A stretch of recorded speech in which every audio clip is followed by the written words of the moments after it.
Good morning students. आज हम alkene के इस 8th वीडियो लेक्चर में हैलोजिनेशन और उसकी कुछ ऑक्सीडेशन रिएक्शंस के बारे में पढ़ेंगे। तो जो हैलोजिनेशन है वो एडिशन रिएक्शन ही है, यानी कि योगात्मक अभिक्रिया है। तो चलिए हम देखते हैं कि एडिशन रिएक्शन किस प्रकार से होती है। Addition of halogen. तो जो हैलोजन है, कोई भी क्लोरीन, ब्रोमीन, वो किसी भी अक्रियाशील विलायक CCl4 की उपस्थिति में जब प्रकाश की अनुपस्थिति में हम क्रिया कराते हैं एल्कीन की, तो हैलोजन का कार्बन कार्बन डबल बॉन्ड पर योग हो जाता है और उससे विसिनल डाई हैलाइड्स प्राप्त होते हैं। तो डार्क में होती है अभिक्रिया CCl4 अध्रुवीय विलायक के उपस्थिति में। इस प्रकार से हैलोजन का योग हो जाता है और हैलोजन की क्रियाशीलता का क्रम इस प्रकार से है। फ्लोरीन सबसे अधिक क्रियाशील होती है, फिर क्लोरीन और फिर ब्रोमीन, और सबसे कम क्रियाशील होती है आयोडीन। फ्लोरीन बहुत ज़्यादा क्रियाशील होती है और सामान्य ताप पर ही एल्कीन को तोड़ देती है, किंतु आयोडीन की अभिक्रिया उत्क्रमणी होती है और इस अभिक्रिया में साम्य बाईं ओर विस्थापित हो जाता है। अतः सामान्य परिस्थितियों में आयोडीन का योग नहीं होता। तो दाईं ओर शिफ्ट ना होकर साम्य जो है बाईं ओर रहता है, तो सामान्यतः आयोडीनेशन नहीं होता। और फ्लोरीनेशन चूंकि बहुत ज़्यादा क्रियाशील होता है, इसलिए मुख्यतः जो हैलोजन का योग किया जाता है वो क्लोरीन और ब्रोमीन का किया जाता है। इसके अलावा अणु में, एल्कीन अणु में असंतृप्तता का पता लगाने के लिए ब्रोमीन को CCl4 में लेकर एल्कीन के साथ अभिक्रिया कराई जाती है। ब्रोमीन और CCl4 का जो विलयन होता है वो लाल भूरा रंग का होता है, और जब हम उसमें एल्कीन डालते हैं तो विलयन रंगहीन हो जाता है, कलरलेस हो जाता है। अगर लाल भूरे रंग से अभिक्रिया के अंदर कलरलेस हो जाए तो इससे मालूम चलता है कि यौगिक के अंदर अनसैचुरेशन या असंतृप्तता उपस्थित है। तो ये असंतृप्तता को जांचने का एक मेथड भी है। तो इस प्रकार से ब्रोमीन का CCl4 में विलयन हम डालें और अगर वो रंगहीन हो जाए तो इसका मतलब यौगिक में, कार्बनिक यौगिक में डबल बॉन्ड उपस्थित है।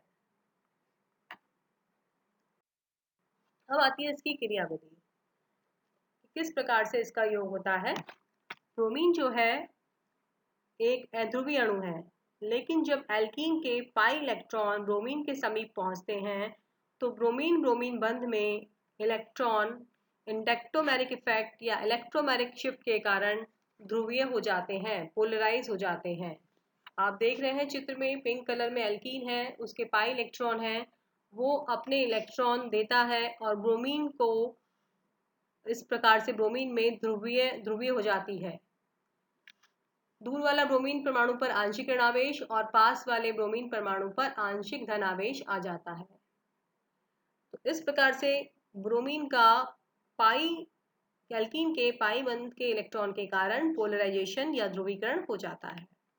सेकेंड स्टेप है, उसमें चक्रीय हैलोजन का, हैलोनियम आयन का निर्माण होता है।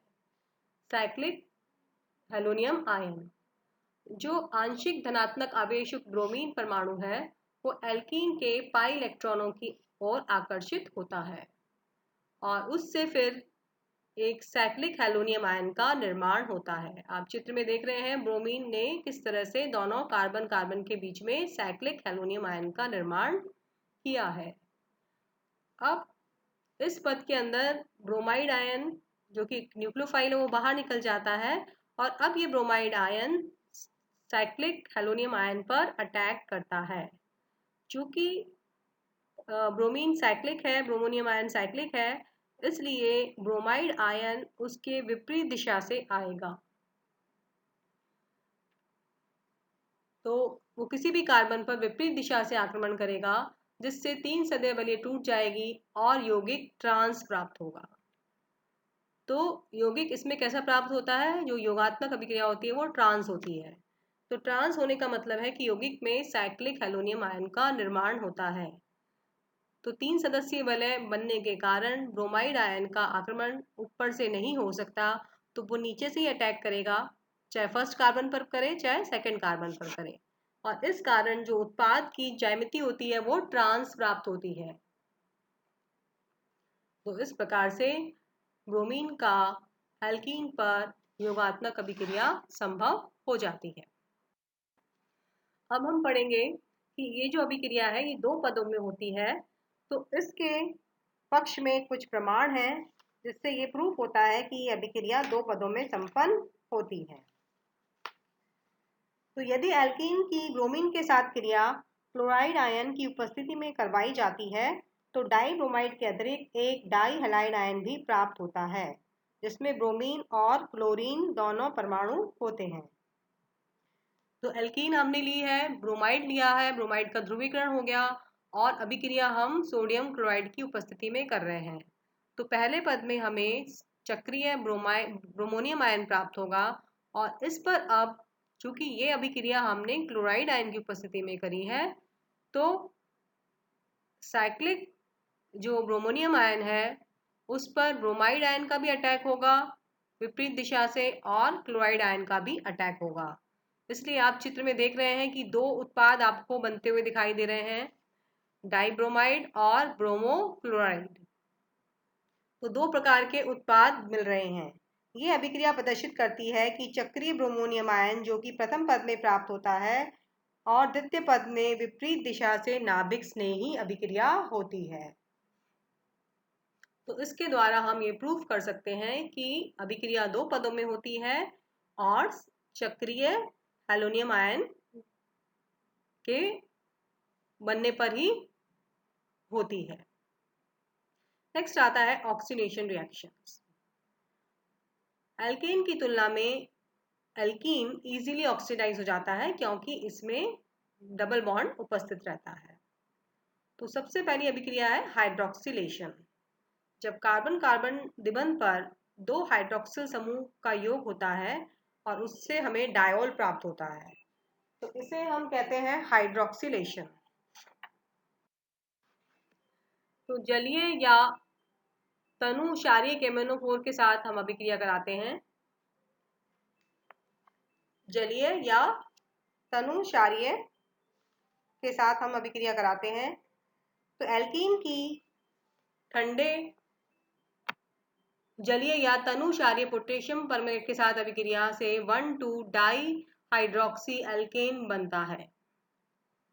आप देख रहे हैं अभिक्रिया के अंदर एल्कीन है H2O+O, जो क्षारीय केमेनोफोर है उसके फलस्वरूप जल और ऑक्सीडेशन के लिए ऑक्सीजन उपलब्ध होती है और इससे डायोल बन रहा है। आप देख रहे हैं कि OH समूह आपको पिंक कलर से दिखाया हुआ है कि दोनों एक ही साइड से जुड़ रहे हैं, अर्थात योग सिन ऑक्सीडेशन, ये जो योग अभी ये जो OH जुड़ा है डबल बॉन्ड पर, ये कैसा एडिशन है? सिन एडिशन है। इसी प्रकार से प्रोपीन पर डाइल्यूट केमेनोफोर की अभिक्रिया के द्वारा डायोल प्राप्त हुआ है। अब आता है इसका मैकेनिज्म, किस प्रकार से ये अभिक्रिया होती है। ये जो अभिक्रिया है इलेक्ट्रॉन से ही योग से चक्रीय मध्यवर्ती बनता है। एल्कीन है जो केमेनोफोर है उसमें MnO4 है। MnO4 के स्ट्रक्चर आपको लिखी हुई है, और जो पाई बंद के इलेक्ट्रॉन है देखिए वो मूव कर रहे हैं, पिंक कलर से आप एरो देख सकते हैं। और Mn डबल बॉन्ड O, उसके इलेक्ट्रॉन Mn की तरफ आ रहे हैं, और Mn और जो दूसरा O है उसके पाई इलेक्ट्रॉन्स कार्बन की तरफ जा रहे हैं। तो इस प्रकार से एक चक्रीय मध्यवर्ती बन जाता है, यानी कि मैग्नीज का ऑक्सीजन कार्बन से जुड़ जाता है और दूसरा ऑक्सीजन दूसरे कार्बन से जुड़ जाता है, और इस प्रकार से चक्रीय संरचना प्राप्त होती है। इस चक्रीय संरचना पर अब OH यानी कि जलीय जब इसका हाइड्रोलिसिस करते हैं तो इस प्रकार से ये बंध टूट जाता है। आपको पिंक कलर से बॉन्ड टूटा हुआ दिखाई दे रहा है और इस प्रकार से H का योग हो जाता है। तो इस प्रकार से दो हाइड्रोक्सिल समूह का योग एक ही साइड से होगा, क्योंकि जो मैग्नीज है उससे जो दो ऑक्सीजन है वो कार्बन से एक ही साइड से जुड़कर चक्रीय संरचना बना रहे हैं, इसलिए योग हमेशा सिन होगा। कार्बनिक यौगिकों में असंतृप्तता के लिए हम एक बेयर टेस्ट करते हैं।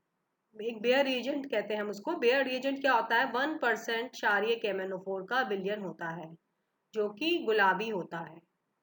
1% यानी कि बहुत डाइल्यूट KMnO4 का क्षारीय विलयन होता है, उसे हम बेयर रिएजेंट कहते हैं। और इस बेयर रिएजेंट की अभिक्रिया अगर हम एल्कीन के साथ कराएंगे तो ये गुलाबी रंग गायब हो जाएगा।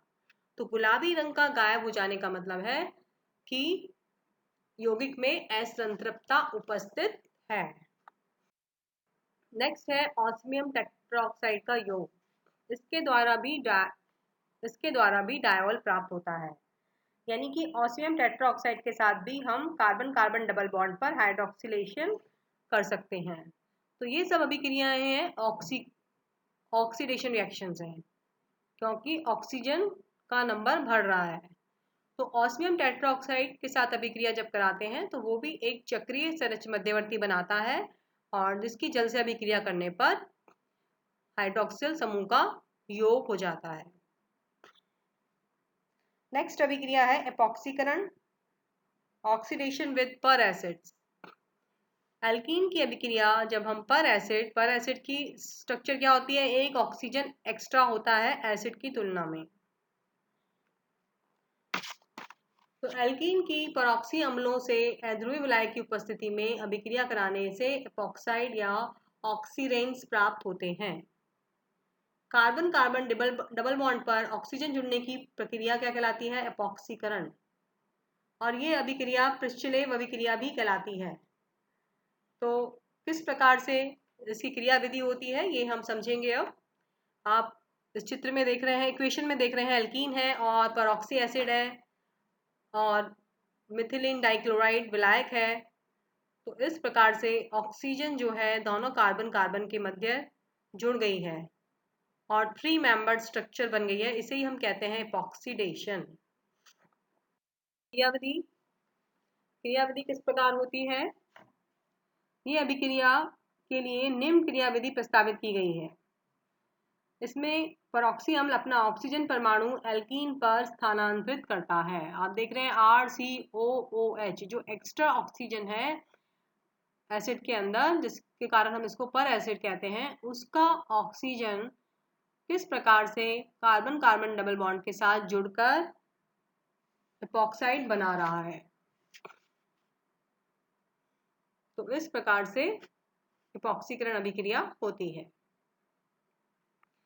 अब आता है ऑक्सीडेटिव क्लीवेज। अम्लीय या क्षारीय KMnO4 के साथ जो है एल्कीन के पाई और सिग्मा बंधों का विदलन हो जाता है, यानी कि क्लीव हो जाते हैं। अगर हम क्षारीय KMnO4 लें या अम्लीय KMnO4 लें तो पाई के साथ साथ सिग्मा बॉन्ड भी टूट जाता है। कौन सा सिग्मा बॉन्ड टूट के या कौन सा पाई बॉन्ड टूटेगा ये डिपेंड करता है कि एल्कीन की संरचना पर निर्भर करता है।